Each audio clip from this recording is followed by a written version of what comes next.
ఏపీలో ఎన్నికల ప్రచారం పీక్ స్టేజ్ లో ఉంది. ప్రధాన పార్టీలకు చెందిన నాయకులంతా మండు టెండలను సైతం లెక్క చేయకుండా ప్రచారం నిర్వహిస్తున్నారు. అరకు ఎంపీ అభ్యర్థి కొత్తపల్లి గీత కూడా నాన్ స్టాప్ గా ప్రచారం చేస్తున్నారు.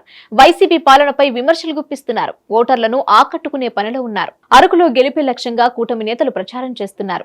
రంపచోడవరం నియోజకవర్గం వైరామవరం మండలంలో మండు టెండలో పార్లమెంట్ అభ్యర్థిని కొత్తపల్లి గీత, రంపచోడవరం ఎమ్మెల్యే అభ్యర్థిని మిరియాల శిరీషాదేవి ప్రచారంలో పాల్గొన్నారు. రాష్ట్రంలో ఇసుక మాఫియా, భూ మాఫియా, లిక్కర్ మాఫియా రాజ్యమేలుతున్నాయని కొత్తపల్లి గీత ప్రభుత్వంపై పలు విమర్శలు చేశారు.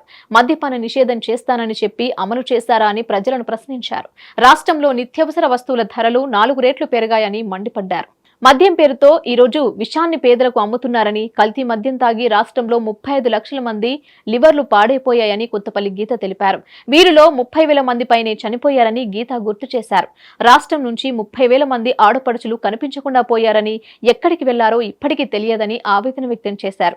రాష్ట్రంలో మాఫియా మొత్తం రాష్ట్ర ప్రభుత్వమే నడిపిస్తుందని విమర్శలు గుప్పించారు.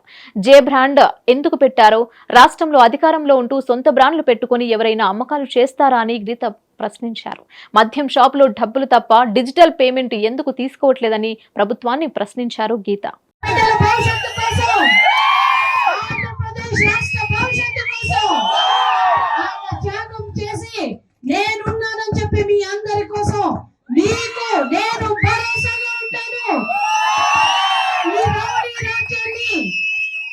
మనందరి బిడ్డల్ని కాపాడుతానని చెప్పి ముందుకొచ్చారు. కాబట్టి ఈ రోజు ఒక చారిత్రాత్మక కూటమి ఏర్పడింది. ఆంధ్రప్రదేశ్ లో టీడీపీ, జనసేన, బీజేపీ ముగ్గురు కూడా కలిసి ఒక రాక్షస సమానానికి పడుతున్నారు. కాబట్టి మనం అందరం ఒకటి గుర్తు పెట్టుకోవాలి, మన బిడ్డల భవిష్యత్తు 60 నెలల నుంచి మళ్ళీ దోచుకుంటారు. Land mafia, sand mafia, liquor mafia, అన్ని మాఫియాలే. కరెక్ట్ గా చూస్తే మన జీవితం చీకట్లో నెట్టేశారు. ఒక్క రోడ్ వేసారా? మనందరినీ కూడా అభివృద్ధి సున్నా చేశారు. రేషన్ కార్డులు తీసేశారు. ఒంటరి మహిళల్ని ఇబ్బంది పెట్టారు. ఈ రోజు మనం చూస్తే మనకి రావాల్సిన 5 కేజీలు బియ్యం సెంట్రల్ గవర్నమెంట్ నుంచి వస్తుంది. ఇక్కడ చేసింది ఏమీ లేదు. స్టిక్కర్లు వేసుకుంటున్నాడు అంతే. నేనేదో చేసేస్తున్నాను, నేను సంక్షేమం చేశాను, నేను మా ఇంటికి సంక్షేమం చేస్తే ఓటేయమంటున్నాడు. ఓటేద్దామా? జగన్మోహన్ రెడ్డి మనకి ఏమన్నా చేశాడా? మద్యపాన నిషేధం అన్నాడు, చేశాడా? రేట్లు పెంచేశాడు. 4 రెట్లు రేట్లు పెంచేశాడు. ఈ రోజు చూస్తే మనం మద్యం పేరుతో ఈ రోజు విషయాన్ని ప్రజలకి పోస్తున్నాడు. 35 లక్షల మంది లివర్లు పాడై హాస్పిటల్ బారిన పడ్డారు. ఈ రోజు ఇలాంటి వ్యక్తి ప్రజల కోసం ఆలోచిస్తాడా? 30,000 మంది చనిపోయారు. మన రాష్ట్రం నుంచి 30,000 మంది ఆడపడుచులు కనిపించకుండా పోయారు. ఎక్కడికి వెళ్ళిపోయారో తెలియదు.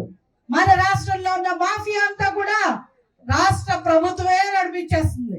ఈ రోజు చూస్తే జే బ్రాండ్లు, అయ్యో పేర్లు నాకు కూడా తెలియదు, మీకే బాగా తెలుసు. ఆ బ్రాండ్ ఏంటో ప్రభుత్వం ఎక్కడైనా లిక్కర్ అమ్మి ఇలాగ సొంత బ్రాండ్లు పెట్టుకుని తిరుగుతుందా? మనకి మద్యం షాపుల్లో డబ్బులు డిజిటల్ పేమెంట్ తీసుకుంటున్నారా? Cash and carry. ఆ క్యాష్ అంతా ఎక్కడికి వెళ్తుందమ్మా? యాడేపల్లి ప్యాలెస్ కి వెళ్తుంది. మళ్ళీ అనుక్షణం దోచుకుంటున్నాడు. Current bill వస్తుందేమా? 9 సార్లు కరెంటు బిల్లు పెంచాడు. చెత్త పన్ను పెట్టాడు. ఈ చెత్త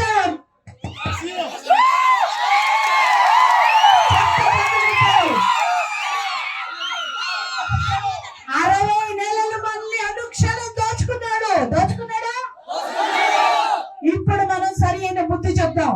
ఎందుకంటే మనకున్న ఒకే ఒక ఆయుధం ఏంటంటే ఓటు. ఆ ఓటు ఎలా వేయాలంటే దెమ్మ తిరిగిపోవాలి కదా. జగన్మోహన్ రెడ్డికి చుక్కలు కనిపించాలి. జగన్మోహన్ రెడ్డికి ఆల్రెడీ చుక్కలు కనిపిస్తున్నాయి. మన కేకలు అక్కడ వినిపిస్తున్నాయి. ఎలక్షన్ చేయలేకపోతున్నాడు, నేడు మొదలు పెట్టాడు. అర్థమైపోయింది. ప్రజలందరూ కూడా వాలంటీర్ వ్యవస్థ తెచ్చాడు. 5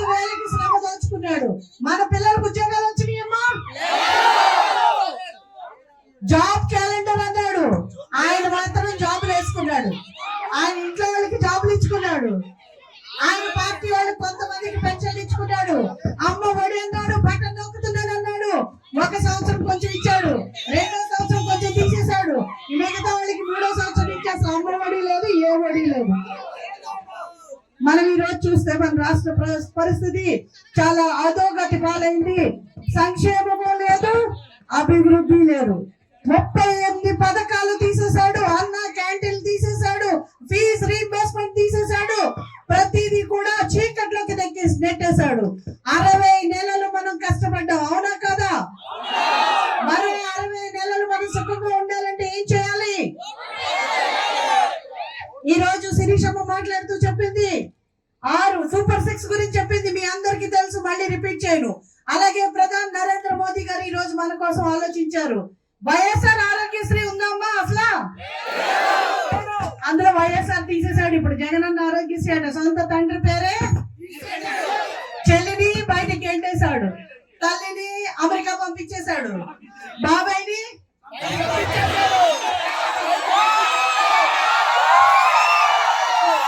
అందరికీ తెలుసు. బాబాయ్ అని ఎవరు చెప్పారో, హూకిల్ బాబాయ్ అందరికీ తెలుసు. కానీ ఇంకా చర్యలు చేపట్టట్లేదు. ఎందుకంటే నా కళ్ళు అంటున్నాడు, చిన్నపిల్లాడు అంటున్నాడు. అది వదిలేస్తే మనకు ఇక్కడ ఓ పిల్ల సైకో ఉన్నాడు. ఇక్కడ బెదిరిస్తున్నాడు, భయపడుతున్నాడు. 3 రోజులు ఇంకా ఈ బెదిరింపులకి ఎవరు ఆగేది లేదు. గిరిజనేతల్ని మోసం చేశాడు, గిరిజనుల్ని మోసం చేశాడు. గిరిజనేతలకు కూడా ఒక్క ఇళ్ల పట్ట ఇచ్చాడా? నేనే రక్షణ కల్పించేస్తానంటాడు, కల్పిస్తాడా? ఈ రోజు మనం చూస్తే ఇంకా బెదిరించి భయపెట్టి కొట్లాడి ఏదో రకంగా మనల్ని ఇంకా మోపి పెట్టాలని చూస్తున్నాడు. ఇందాక శిరీషమ్మ చెప్పింది, భార్య భర్తలు తన్ని విడదీశాడు, ఆ అమ్మాయిని ఒంటరి చేశాడు, భర్త బాధకి గురయ్యాడు. మన జీవితాల్లో అలాంటివి మనం సహిస్తామా? ఇక్కడున్న అనంతోదయ భాస్కర్ మీ ఊరొస్తే ఏం చేస్తారు? తరిమి కొట్టండి. ఇలాంటి నాయకులు మనకొద్దు. నేను 2016 సంవత్సరంలో నా మీద అటెంప్ట్ మర్డర్ చేశాడు. నేను కేసు పెట్టాను, 3 నెలలు లోపల ఇచ్చాను. అప్పుడు ఏదో రకంగా బయటకు వచ్చాడు. ఇప్పుడు అలాంటి వాడు జగన్మోహన్ రెడ్డి మీద రౌడీ షీట్ ఓపెన్ చేయించాను నేను, కానీ తీయించేశాడు. రౌడీ షీట్ ఓపెన్ చేయించాను, కానీ ఈ ప్రభుత్వం వచ్చాక రౌడీ షీట్ తీసేసి ఏం చేశారమ్మా? ఎమ్మెల్సీని చేశారు. ఎందుకంటే జగన్మోహన్ రెడ్డి గారికి రౌడీలు గుండాలు కావాలి, ఆయన రాజ్యం నడపడానికి రౌడీలు కావాలి. అలాంటి వాళ్ళే తప్పితే, లేకపోతే ఫ్యాన్ తిరగదట, రెక్కలు విరిగిపోతాయట. రెక్కలు ఆల్రెడీ విరిగిపోయి చెప్పండి, ఫ్యాన్ కొట్టేస్తే ఫ్యాన్ కొనేసుకున్నట్టు, ఇంకా ఫ్యాన్ రెక్కలు విరిగిపోయినాయి. అక్కడ ఈ రోజు ఇక్కడ ఎన్నో సమస్యలు